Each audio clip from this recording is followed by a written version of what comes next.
Então, vamos conversar um pouco sobre estomatite. Né? A gente também vai observar que é uma doença infecciosa que acomete animais domésticos ungulados e biungulados. Então, veja bem, primeiro aspecto, né? Diferentemente da febre aftosa, os animais ungulados aqui também podem ser afetados. Então, equídeos, né? Também podem ser afetados. Equídeos, bovinos, suínos e assim por diante. Mamíferos silvestres, né? E, inclusive, ela é uma zoonose podendo afetar seres humanos de uma maneira limitante. Então, é uma doença autolimitante também. As lesões, elas têm um potencial de disseminação rápida. Então, por isso também a importância da estomatite vesicular. Ela faz parte desse mesmo complexo das doenças vesiculares, onde está contida a aftose. O que é que vai acontecer? Mesma coisa, ó. Lesões vesiculares na língua, gengivas, lábios, tetos, coroa do casco. Tá? Então, o vírus ele se replica nos queratinócitos, ele tem uma predileção também por epitélio, que se replica rapidamente. E aí as lesões elas vão ser basicamente as mesmas da febre aftosa. E aí, né? O que é que vai fazer? Então, muitas vezes, como a gente falou, essa diferenciação ela é feita apenas unicamente em laboratório. As lesões nos tetos estão presentes em até 10% das vacas, e muitos animais biungulados apresentam lesões no espaço interdigital e coroa do casco também, né, os quais cicatrizam completamente em 2 a 3 semanas. Então aqui, ó, da mesma maneira, né, as lesões vêm, surgem, se instalam e dentro de algumas semanas desaparecem. Mas nesse meio tempo, os animais eles vão ter um impacto significativo na sua produtividade. Então aqui falando também, mais uma vez, em importância econômica. A doença ela traz graves consequências econômicas também e, além do aspecto que a gente não pode esquecer aqui, também o impacto em saúde pública, levando em consideração a possibilidade de acometer humanos. Né? Então, os animais apresentam queda na produção e sinais clínicos parecidos com a aftose. Então, isso também, a ocorrência da estomatite nas regiões vai gerar os mesmos embargos causados pela febre aftosa. Né? São doenças irmãs, digamos assim. Né? A exportação de produtos, de sêmen, de embriões. Né? Então, tudo isso vai ser impactado também por essa doença. Bom, então quem é que causa a estomatite vesicular? Tá? Então, é um vírus, né? Pertence à família Rhabdoviridae, só que pertence ao gênero vesiculovírus. Tá? Então, veja, esse vesiculovírus ele apresenta variantes, né? Variantes. Então, nós temos o sorotipo New Jersey e o sorotipo Indiana. Tá? Isso também vai dizer muito a respeito da distribuição do vírus. O Indiana, por sua vez, ele é subdividido em 3 subtipos. O Indiana 1, que é a chamada amostra clássica, né? Aquela amostra que está presente na maioria dos casos. A amostra 2, que é conhecida como cocal, também em algumas situações é conhecida como cocal e argentina. E a Indiana 3, que é uma amostra conhecida como Alagoas, que, por sinal, é uma amostra extremamente endêmica na nossa região. O estado do Ceará, por exemplo, é endêmico para a amostra 3 do Indiana. Né? Também já foram diagnosticados casos na Paraíba. Tá? Então é uma doença que está presente no nosso país, na nossa região. Tá? O sorotipo New Jersey ele não está presente, nunca foi diagnosticado no Brasil. Né? É muito comum na América do Norte, mas a amostra indiana, sim, está presente no nosso país. E aí, como o vírus pertence à família Rhabdoviridae, ele tem uma morfologia muito similar ao vírus da raiva, que também pertence à mesma família. Né? Então, esse aspecto de bala de revólver. Então, ele tem um envelope, né? a proteína e a matriz, onde está o material genético. Agora, algumas coisas que podem facilitar do ponto de vista de diagnóstico, de epidemiologia. Então, algumas informações epidemiológicas elas podem fazer a diferença no diagnóstico dessa doença. Por exemplo, ela tem incidência sazonal, ocorrendo no verão em climas temperados, né, imediatamente após as chuvas em regiões de clima tropical. Por que isso acontece? Porque a doença ela tem essa incidência sazonal. Quer dizer, isso não é uma afirmação, mas existe um forte indício. Né? A, a, a transmissão, a epidemiologia dessa doença não está muito bem esclarecida ainda, apesar de se saber, né, de várias pesquisas, de se procurar muito pesquisar a doença. Mas tudo leva a crer que é uma doença de transmissão vetorial. Tá? Então, ela é uma arbovirose. É necessário a presença de vetores, de insetos que fazem reparto sanguíneo para que ocorra essa transmissão. Tá? Então, por isso que elas são sazonais, porque geralmente isso coincide com aquelas épocas onde existe uma abundância muito maior desses insetos, desses mosquitos no ambiente, que vai ocorrer no verão, né, no caso dessas regiões de clima temperado, porque vai ser mais quente, né, e nas regiões de clima tropical logo após as chuvas, porque você tem realmente um aumento na quantidade de insetos após o período de chuva, né? Então, essa é uma primeira característica importante. E também a sua distribuição irregular. Então, uma coisa que muitos autores falam é que, diferentemente da aftosa, por exemplo, se você tem um surto de aftosa nessa propriedade aqui, existe uma possibilidade muito grande que, se houver uma propriedade vizinha, ela também seja acometida.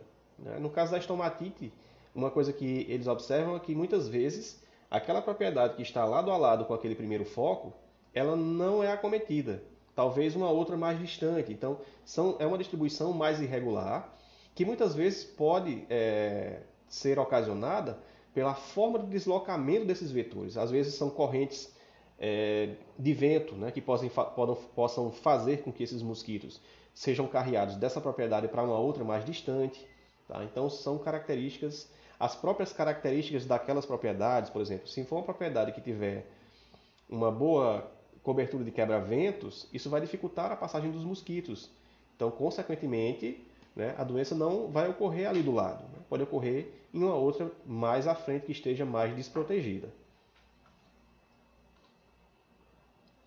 O vírus também já foi isolado em mosquitos do gênero Phlebotomus, Aedes. Sempre estão surgindo artigos novos que tratam do isolamento do vírus em diferentes espécies. Né? Suspeita-se que também outras espécies possam participar dessa disseminação, né? Possam abrigar o vírus e, consequentemente, transmiti-lo para animais susceptíveis durante o reparto sanguíneo. Tá? Então, isso é uma coisa que realmente é preocupante. Né? O surgimento, a emergência de novos vetores pode complicar ainda mais a situação, a ocorrência da doença nas nossas propriedades. Inquéritos epidemiológicos têm demonstrado a presença de anticorpos contra a estomatite vesicular também em outras espécies, cervos, porcos selvagens, morcegos, roedores, porcos-espinhos e vários primatas não humanos. Então, outra questão também complicadíssima, falando do ponto de vista epidemiológico, porque essas espécies, embora isso não esteja muito bem definido, né, mas elas podem funcionar como reservatórios. A exemplo de outras enfermidades, né, em que essas espécies silvestres participam de um ciclo silvestre da doença, né, são hospedeiros, são reservatórios, e graças a essa manutenção nessas espécies, vez por outra, o vírus ele é reintroduzido nos animais de produção, né, naquelas propriedades que possam ter contato com essas espécies silvestres. Principalmente o morcego, né, que costuma se deslocar por grandes distâncias. Então, é outra questão muito preocupante. Como nós vimos agora há pouco, né, falando da doença no Brasil. Não há relato do sorotipo New Jersey aqui, porque provavelmente esse é um vírus que depende de condições climáticas. Então, o clima tropical não é um clima que é propício para a proliferação desse vírus, e sim climas mais temperados. Então, isso pode ser uma explicação, né, para que ele esteja presente apenas em regiões mais temperadas, regiões mais frias. A própria adaptação dele a determinados vetores, a gente observa isso muito claramente em outras doenças também. Por exemplo, a ebola. Né? Pessoal, quem aqui acompanhou os jornais há alguns anos atrás, quando começaram a surgir os primeiros surtos de ebola, a mídia fazia aquele auê, né? Porque é uma doença extremamente letal, que vai se tornar uma pandemia, que o mundo todo vai morrer, enfim. A gente sabe que a mídia às vezes exagera um pouco. Então, Hoje a gente sabe que a doença, tudo bem, a doença ela tem uma importância seríssima, né? O ebola é uma febre hemorrágica extremamente letal, mas ela está quase que contida, que limitada àqueles países ali, né? Também parte da África subsaariana, pegando um pouco ali da Oceania, porque nesses locais existe a presença dos vetores, dos hospedeiros, que são principalmente alguns morcegos do gênero Pteropus. Então, por que a doença não consegue se alastrar para outros locais, como por exemplo para o continente sul-americano, né? Porque justamente aqui não existe a presença desses animais que funcionam como carreadores, como vetores, como hospedeiros.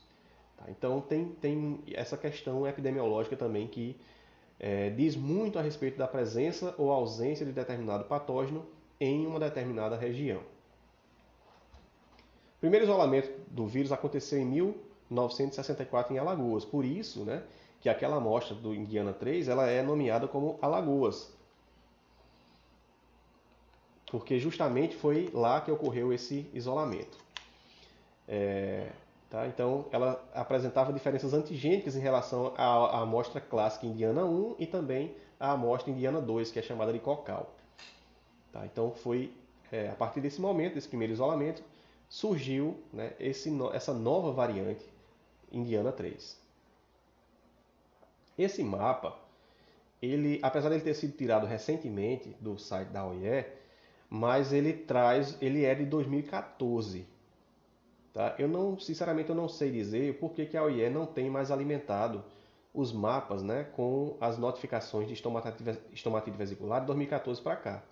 Porque a maioria das outras doenças, quando você consulta, você consegue ver a distribuição, né, a presença da doença no mundo inteiro. No caso da estomatite, parou em 2014. Depois eu vou até tentar saber o porquê. O fato é que nesse último ano em que eles estavam alimentando o sistema, né, aqui o Brasil ele estava marcado em amarelo. Quando você vê aqui na legenda, diz assim, ó, presente para o sorotipo escolhido. Lá, mais em cima no site da OIE, quem já foi, sabe que existe um menu aqui em cima, onde você marca a doença, você escolhe o tipo da doença que você quer ver, e se essa doença tiver subtipos, variantes, você escolhe também a variante. Aí eu escolhi a variante indiana, tá? E aí ele mostra que o Brasil tem a presença da doença para aquele sorotipo que eu escolhi. Já, por exemplo, os Estados Unidos, México, né? Eles estão pintados em azul. Significa dizer que lá existe a doença, mas outro sorotipo está presente e não esse que eu escolhi. Por quê? Porque é o New Jersey que afeta os animais naquela região. Tá? Então, é uma ferramenta muito importante, muito boa para a gente se manter atualizado sobre a distribuição das doenças no mundo. E se você parar para observar, quase que a doença está limitada às Américas, né? Você observa que ela nunca foi reportada, por exemplo, nesses países que estão em verde claro. Tá? Nunca foi reportada. Então, quase que uma doença limitada às Américas. E aqui, né, o primeiro diagnóstico de estomatite vesicular na Paraíba foi feito pelo professor Inácio Clementino em 2014, em Pombal. Então, olha só, eram 3 propriedades, né, propriedade 1, 2 e 3, e lá, né, foi feita a visita, né, e os animais eles apresentavam cialorreia, vesículas na cavidade oral, no úbere, no espaço interdigital, então aqueles sinais clássicos que a gente viu. E o desprendimento do epitélio lingual e do músculo também. Então, pensava-se inicialmente com certeza que era febre aftosa, né?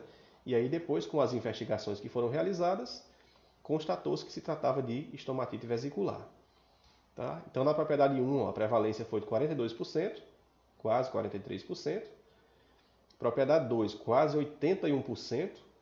E na propriedade 3, 11%. Então, você observa, né, por esses valores de prevalência, que uma vez instalada na propriedade, a doença ela tem um potencial, uma morbidade altíssima. Por sua vez, a mortalidade, do mesmo jeito da aftosa, é uma mortalidade quase nula. Então, aqui, em relação à patogenia, né, a maioria dos animais ela pode ser infectada por via nasofaríngea do mesmo modo. Tá? Então, olha só, estudos mostram que expondo bovinos a aerosóis do vírus, não há formação de vesículas na língua. lábios, mucosa bucal, mas formam-se anticorpos. Então, os animais eles foram desafiados nesse estudo através do vírus contido em aerosóis e observaram que não formou-se vesículas nesses locais, né? As lesões vesiculares só foram obtidas quando se inoculou o vírus por via intradérmica ou subcutânea, ou fazendo um esfregaço do material nas mucosas. Então, isso leva a crer que essa transmissão vetorial, ela realmente é a transmissão natural. Não é? Então, as lesões elas só foram replicadas quando o vírus ele foi inoculado daquela maneira que tradicionalmente ele é inoculado na natureza, através de um vetor, de um fômite. Né? A transmissão horizontal ocorre também por aerosóis, secreções, e os sinais clínicos aparecem após um período de incubação de 24 a 72 horas. Então veja como o período de incubação aqui é mais rápido, né? Também. Que pode ser os primeiros sinais, a cialorreia, febre e a formação das vesículas. Então, do mesmo modo, cialorreia por causa das lesões na boca e assim sucessivamente. Equinos, né? As lesões se desenvolvem na coroa do casco, né? São graves, pode haver descolamento, olha só, né? Como a doença se comporta de uma maneira mais agressiva. Pode haver descolamento de casco, no caso de equídeos. Tá? Então isso também vai poder existir uma possibilidade de confusão no diagnóstico. Né? Pode ser confundido com laminite, com outras enfermidades que também vão gerar problemas de casco nessa espécie.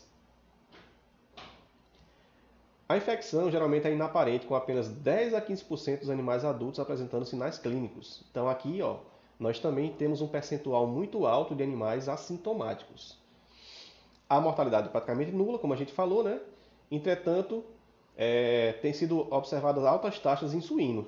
Então, os suínos também, como a gente viu, podem ser acometidos e, nesse caso, os animais também apresentam lesões mais severas.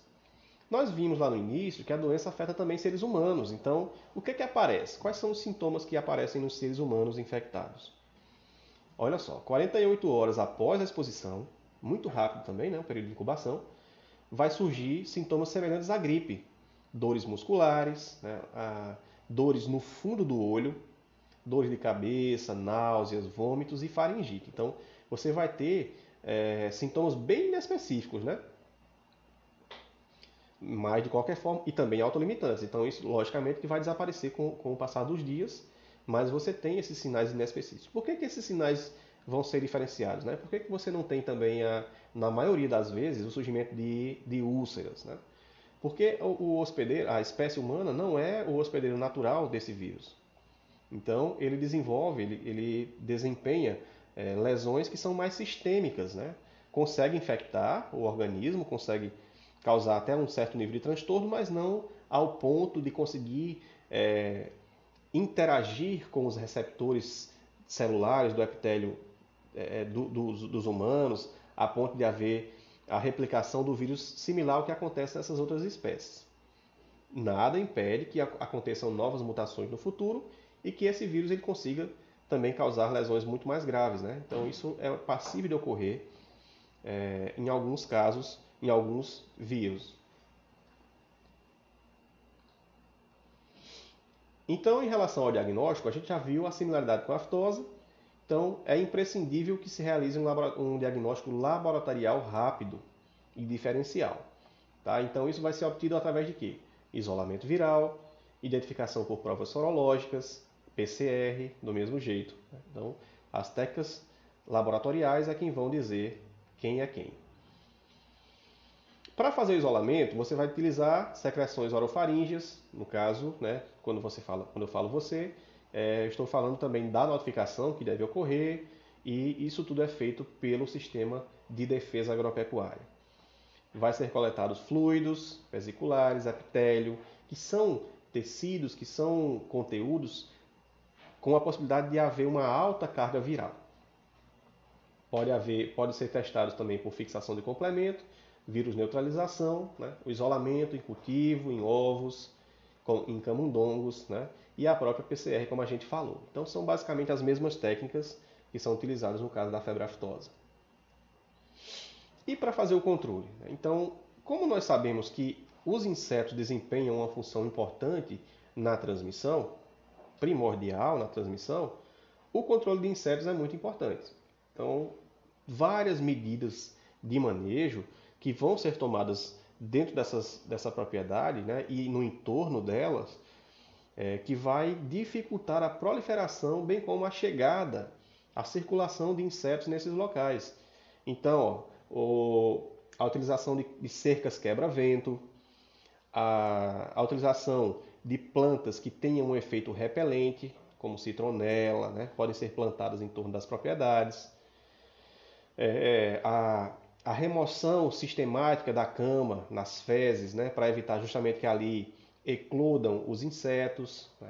São medidas gerais que podem ser tomadas para a contenção. A desinfecção rotineira dessas instalações com a aplicação de cal ou de outras substâncias que possam ser larvicidas. Isolamento dos animais com sinais clínicos, descontaminação desses materiais e das áreas, né, utilizando esses produtos desinfetantes. Tá? Ter cuidado também com a questão dos manipuladores, porque nós já vimos que o contato com esse conteúdo, né, com essas secreções, com essas lesões, vão fazer com que os humanos também se infectem. E não há comercialização de vacinas no Brasil. Então, diante de um surto, o que é que vai ocorrer? Né? A notificação, o bloqueio do mesmo jeito, tá? E sendo constatado a doença, vão ser tomadas as medidas para justamente a contenção da disseminação dessa infecção.